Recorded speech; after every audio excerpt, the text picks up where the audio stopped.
Chapter 3. Kevin almost ran right into Megan and Sandra, who were dragging huge suitcases out of their bedroom. Megan gave him her favorite facial expression, a sneer. Dad says we have to have all our suitcases down by the door before we go to the Christmas pageant, she said. Are you my new mother? Kevin retorted. Remember what happened last year? Sandra said. Kevin held the Talkboy out and pressed play. Came the noise of a loud belch. You're nauseating, said Megan. Kevin laughed and ran into his bedroom. On the far wall, the bathroom door was slightly open. Wisps of steam billowed out. The shower was running, and Uncle Frank was singing Cool Jerk at the top of his lungs. Singing? That wasn't the word. Bellowing was more like it. Or honking. Uncle Frank's voice was subhuman. It was the only sound in the world that made Kevin lose his appetite. To be honest, Uncle Frank was not on Kevin's list of top 10 favorite people. He was always yelling at Kevin for no reason. It might be fun to capture Uncle Frank singing on tape. With a tiny smile, Kevin pressed record on his Talkboy, and it crept closer to the open door. Uncle Frank kept squawking for a few moments, then stopped. He peered out from behind the shower curtain. Hey! Get out of here, you nosy little creep, or I'll come out and slap you silly! Whoops! Kevin shut off the Talkboy, grabbed the tie off his bed, and ran out. By the time Kevin finished tying his tie, the rest of the family was beginning to climb into the two McAllister station wagons. He pulled on his coat and ran outside. Yelling, fussing, arguing, they arrived at the school just in time.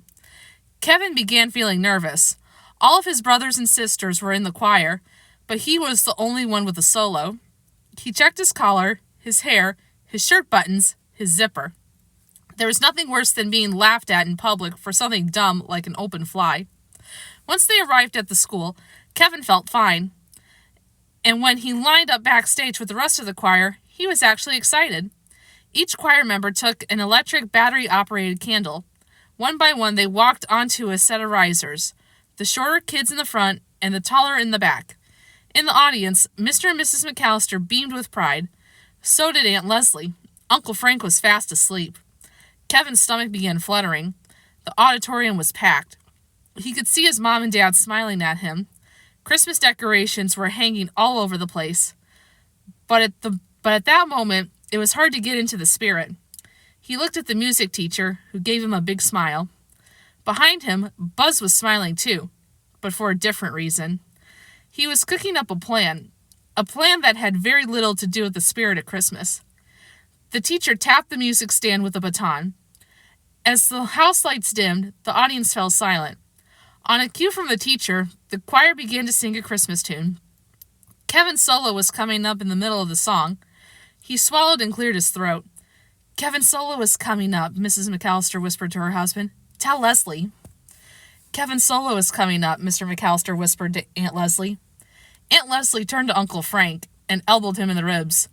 Grrr, he muttered. Buzz grabbed the candle from the kid next to him. Slowly, Buzz began moving both candles to a spot right behind Kevin's ears. With a deep breath, Kevin began to sing his solo. Christmas time means laughter, toboggans in the snow. The light from Buzz's candles shone through Kevin's ears, making them glow. A few people in the audience began to giggle. Kevin ignored them. Probably someone burped or something, he figured. Caroling together, he sang, with faces all aglow. At those words, the audience exploded with laughter. Kevin was completely baffled. What was going on here? Stockings on the mantle, a wreath on the door. He kept singing, but now even the choir was laughing. That was when he felt the warmth behind his ears. Slowly he turned around. And my merriest Christmas needs just one thing more. There was Buzz, the king of geeks, the meister of dorkmeisters.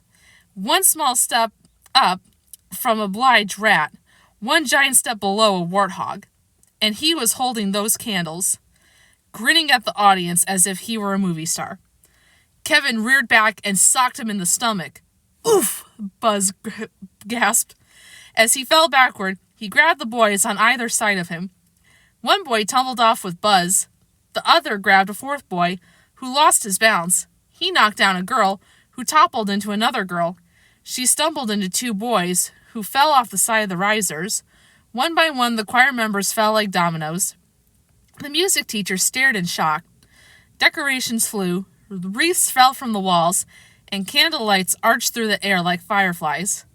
Finally, when the last choir member hit the floor, the Christmas tree collapsed in a tangle of broken lights and ornaments. As the curtain fell on the pandemonium, Kevin tried as hard as he could to pummel the living daylights out of his older brother. Still from the audience, he could hear a familiar panic shriek of his mother's voice. Kevin! Later that night, Buzz and Kevin sat in two chairs by the McAllister living room fireplace. Around them stood the other 12 members of the family. Their arms were folded, their eyes glaring. Buzz stood up and cleared his throat.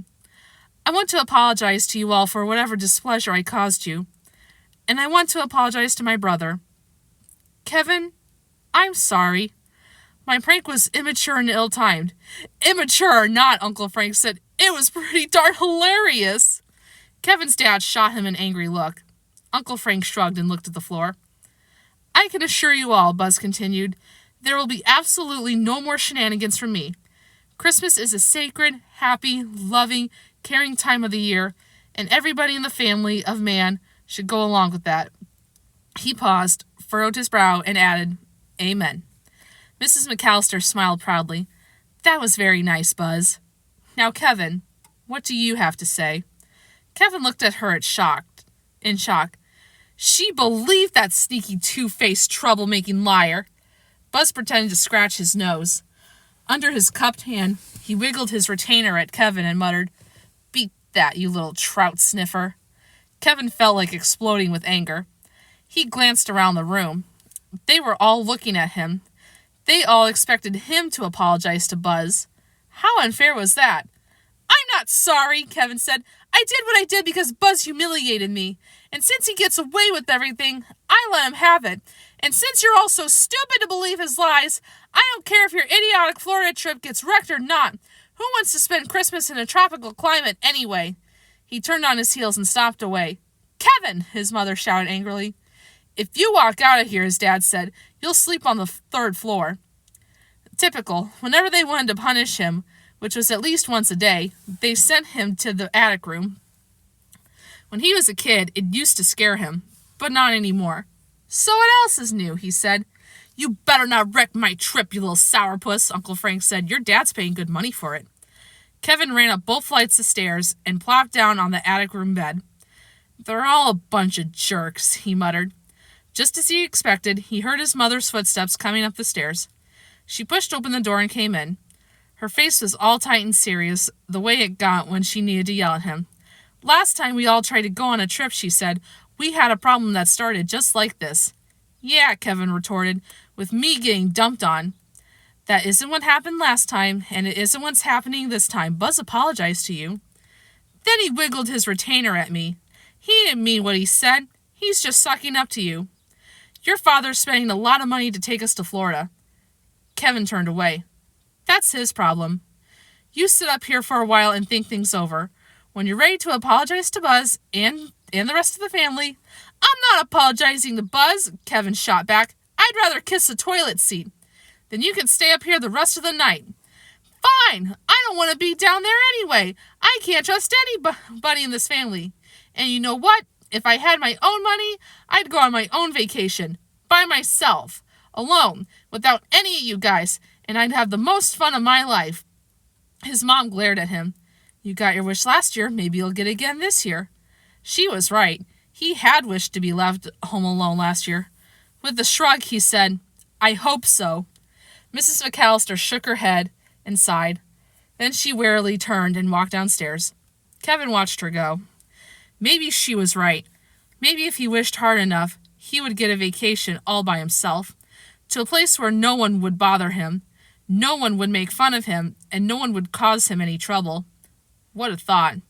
With a smile on his face, Kevin felt himself fall helplessly, deeply asleep. One by one, for the next hour or so, The rest of the family trudged up the stairs. The night had worn everyone out, and tomorrow promised to be a big day. Not one of them had trouble falling right to sleep. And not one of them bothered to check the 2 clocks in the master bedroom.